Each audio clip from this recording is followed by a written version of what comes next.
a way of thinking that separates the truly effective from, well, everyone else caught in the daily grind. We're talking about second order thinking. It's a discipline really heavily championed by the late Charlie Munger from Berkshire Hathaway. Yeah, fascinating mind. And his whole approach was built on this. Okay, so let's unpack this a bit.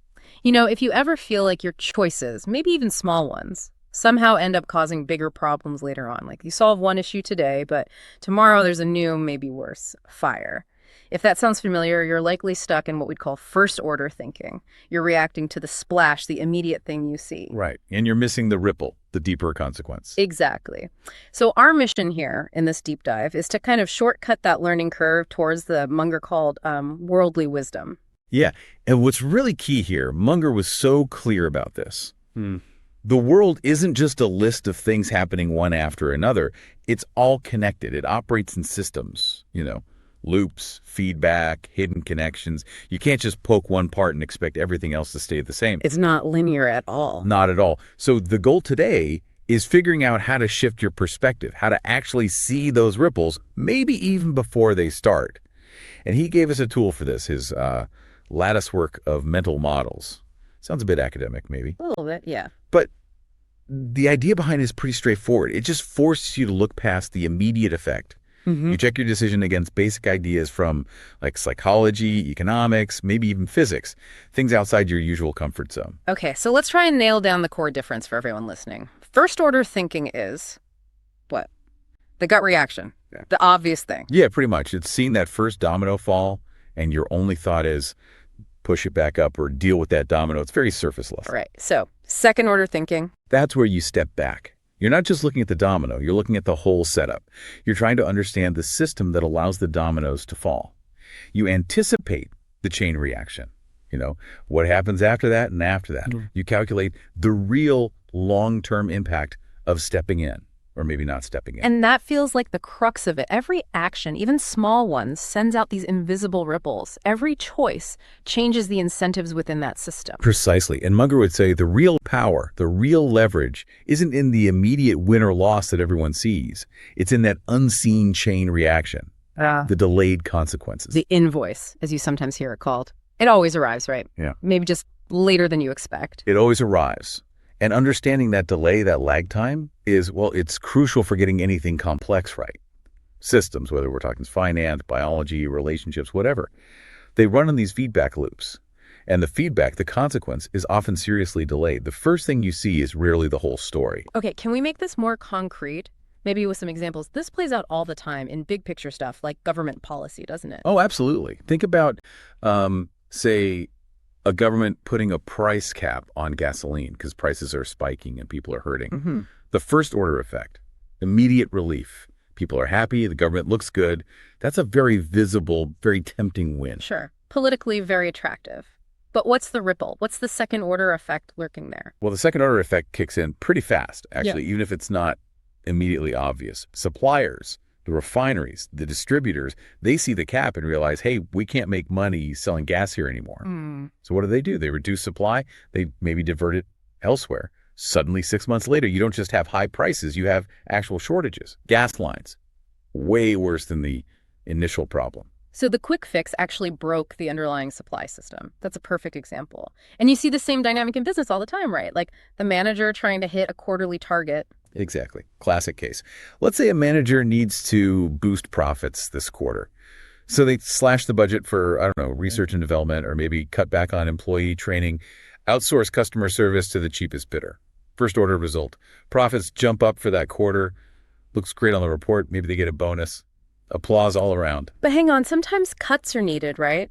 How does this framework help tell the difference between, say, smart streamlining and just setting yourself up for future failure? That's where the discipline Munger talked about comes in. It's about the quality of the cut, the systemic impact. The second order thinker asks, okay, what are we really changing here? Cutting genuine waste or inefficiency, that's strategic. That strengthens the system long term. Yeah. But cutting things like R&D or training or quality control, that's eating your seed corn. That dismantles your future capacity. So the second order impact is what? Team morale tanks. Morale tanks, yeah. Your best people start leaving because they see the writing on the wall. You lose that institutional knowledge. The company culture gets poisoned. So you win the quarter, maybe, but you've basically guaranteed you lose the decade. The company slowly decays from the inside out. The delayed invoice is the slow decline. Wow. Okay, and this scales right down to our personal lives too, doesn't it? Like financial stress today, it probably wasn't one huge mistake. Almost never. It's usually the death by 1,000 cuts, isn't it?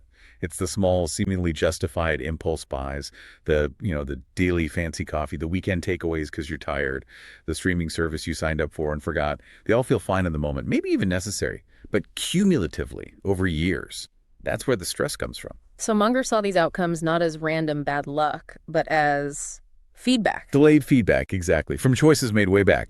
He basically said the universe keeps really good accounts, It just doesn't send you the itemized bill until maybe it's too late or at least really inconvenient. Okay, this is fascinating because the patterns seem so clear when you lay them out like this. If the consequences are often predictable, why are we humans so bad at this? Why do we keep going for the short-term fix, the immediate comfort? Is it just, are we illogical? It's deeper than just logic, I think. Yeah. It's biological, partly, and it's also how our modern world is set up biologically. Our brains evolved for immediacy. Think about our ancestors on the savannah. Survival depended on reacting fast to the rustle in the grass, right? The immediate threat. You didn't get points for contemplating the long-term effects of migration patterns while a predator was nearby. Exactly. You got points for reacting now. So our whole cognitive wiring has this bias towards the short term, the immediate stimulus. We're built for speed, not necessarily depth. And you're saying the modern world kind of weaponizes that. It totally exploits it because our impulses are incredibly profitable for others. Think about it. Yeah. Social media feeds, the 24/7 news cycle, targeted advertising, even political campaigns. So much of it is designed to trigger that immediate first-order reaction. Anger, desire, fear, validation. They want you clicking, reacting, buying now. They keep you trapped in that loop. That makes sense. The sources we looked at were pretty clear there's a huge profit motive in keeping us impulsive. An impulsive person buys more stuff, reacts more emotionally to content, and maybe questions things less. Right. The system, in many ways, literally runs on our distraction, on our inability to just pause and think things through. Which leads us to another Munger idea, right? Yeah. The man with a hammer syndrome. Yeah, that's his critique of, intellectual laziness, often driven by this need for speed. If you're always rushing, always reacting, you grab the simplest tool, the most familiar solution you have, your hammer. Yeah. And if all you have is that one hammer, maybe it's one way of arguing, one business strategy, one way of dealing with relationship conflict, then every single problem starts to look like a nail you just need to hit right now. So we end up just reacting to the surface noise, the symptom, instead of looking at the underlying pattern or system. We feel busy, but we're not actually making progress. Precisely. We confuse motion with progress. And the whole media landscape kind of reinforces that, doesn't it? Algorithms push stuff that gets quick reactions, outrage, clicks, not necessarily thoughtful, nuanced analysis. Depth gets penalized, speed gets rewarded, and the cost is our ability to actually engage in that deeper second-order thinking. Okay, so if the world is almost engineered against this kind of thinking, pushing us towards impulse, the solution isn't just about being smarter, is it? It sounds more like a form of discipline. It absolutely is. It's what some call the discipline of the pause. It's about deliberately creating space between the thing that happens, the stimulus, your reaction, reclaiming control in that gap. That's where the power lies, in that space. It is. And Munger was, pretty blunt about how hard this is. He famously said something like, it's not supposed to be easy. Anyone who finds it easy is stupid. Huh. Okay, direct. Yeah. The difficulty isn't grasping the idea of second-order thinking. It's having the restraint in the moment. It's seeing the easy win, the immediate gratification, the quick emotional payoff. Maybe it's winning an argument online or buying something you don't need or avoiding a tough conversation and having the discipline to not do it because you can foresee the negative ripples it will create later. So real independence, maybe real freedom, starts with slowing down those automatic reactions. And this shifts us from just reacting to life towards something like consciously designing it, strategic life design. That's a great way to put it. It means changing the fundamental question you ask yourself before you act or commit to something. Instead of the default human question, what feels good right now or what's easiest right now, you have to consciously replace that with the strategic second-order question. And then what? And then what? Simple, but powerful. Super powerful. If I do this thing, and then what happens? And after that, what's the likely chain reaction? And crucially, Do I actually want to be the person dealing with those later consequences? If the likely answer down the road is chaos or debt or resentment or ill health, then you need the courage to resist the immediate comfort or pleasure now. And conversely, and then what leads to something positive later, like skills or financial security or stronger relationships or better health, then you need the discipline to endure the discomfort or boredom or effort now. Exactly. And that reveals this sort of irony or paradox about how life often works, which is why it takes discipline. First order pleasure, things like avoiding conflict, impulse spending, eating junk food. It feels good now, but it very often leads to second order pain later. Resentment builds, finances crumble, health suffers. Right. But the flip side is also true. Yeah. First order pain, like the discipline of hard training, or saving money instead of spending, or having that difficult but necessary conversation, or doing deep work that isn't immediately rewarded, that often feels tough now. But it compounds over time into second order growth. Confidence, skill, financial freedom, stronger connections, genuine self-respect. You're essentially choosing to pay the price up front to get the reward later. So it's like you're building a system for your own life that reinforces better outcomes. You are. Second order thinking, at its heart, is about taking responsibility. It's recognizing that your actions today are literally building the invisible structure of your future. It's less about raw intelligence, maybe, and more about calmness, perspective. So bringing this all together for you listening right now, Yeah. what does this practically mean? It sounds like a shift away from chasing immediate approval or results. Yes, stop living for the instant applause, the quick dopamine hit.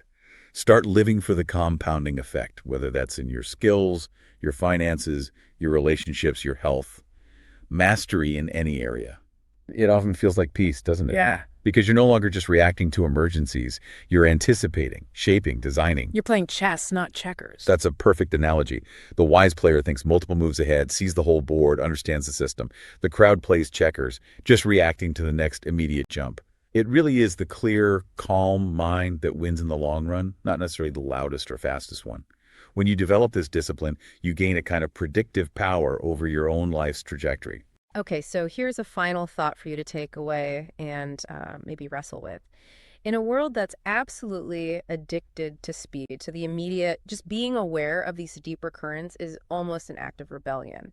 So the next time you face a significant choice could be anything, a big purchase, a career decision, how you respond in a relationship. Ask yourself, are you going to chase the immediate splash that everyone else sees and reacts to? Or are you going to pause, watch for the hidden ripple, and maybe even try to shape the wave before it fully forms? That choice, that pause, that's where you start rewriting the unseen architecture of your future.